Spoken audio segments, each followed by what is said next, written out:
Hello everyone. పొద్దున లేవగానే ఇవాళ ఏం టిఫిన్ చేద్దామబ్బా, ఏం చేద్దాము అని మన ఆడవారంతా ఆలోచించి చివరిగా ఉప్మా చేస్తారండి.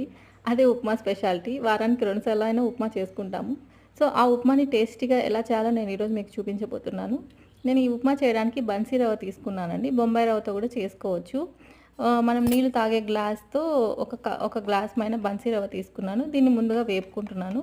ఇలా వేపుకోవడం వల్ల ఉప్మా అంటుకోకుండా మెత్తగా లేకుండా బాగా వస్తుంది. అలానే మనం నీళ్ళలో ఉప్మా రవ్వ వేసుకున్నప్పుడు అది గట్టలు కట్టకుండా ఉంటుంది.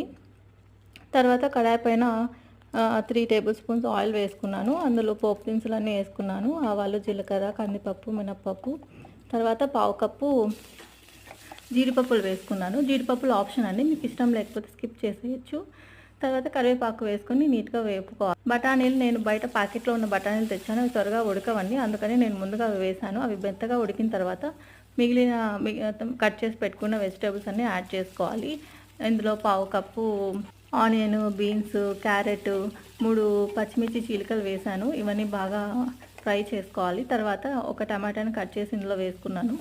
దీన్ని కూడా అంతా బాగా మిక్స్ చేసుకొని మూత పెట్టుకొని మగ్గనివ్వాలి. దీన్నంతా ఒక 5 నిమిషాలు మగ్గనిస్తే సరిపోతుంది. ఇదంతా బాగా మగ్గిన తర్వాత ఇందులోకి మనము ఒక ఒక కప్పుకి 3 కప్పుల నీళ్ళు పోసుకొని వాటిని బాగా మరిగించుకుంటే సరిపోతుంది. ఇందులోనే నేను 1½ టీ స్పూన్ సాల్ట్ కూడా యాడ్ చేస్తున్నాను. అన్నీ యాడ్ చేసుకొని దీనికి మూత పెట్టేసుకొని హై ఫ్లేమ్లో పెట్టేసుకుంటే త్వరగా తెలుతాయండి. ఈ లోపల నేను పల్లి చట్నీ చేస్తున్నాను ఉప్మాలోకి పల్లి చట్నీ కాంబినేషన్ చాలా బాగుంటుంది. మనం చట్నీ చేసుకునే ఓపిక లేకపోయినా పికిల్ వేసుకొని పొడి వేసుకొని కూడా మనం ఉప్మాని సర్వ్ చేసేసుకోవచ్చు. మనం చట్నీ చేసుకునే లోపు ఎసురు బాగా మరుగుతుందండి. చూసారు కదా, బాగా తెలుతుంది. ఇందులో మనం ముందుగా ఫ్రై చేసి పెట్టుకున్న ఉప్మా రవ్వ వేసేసుకోవాలి. ఇందులోనే నేను సన్నగా కట్ చేసి పెట్టుకున్న కొత్తిమీరను కూడా యాడ్ చేశాను.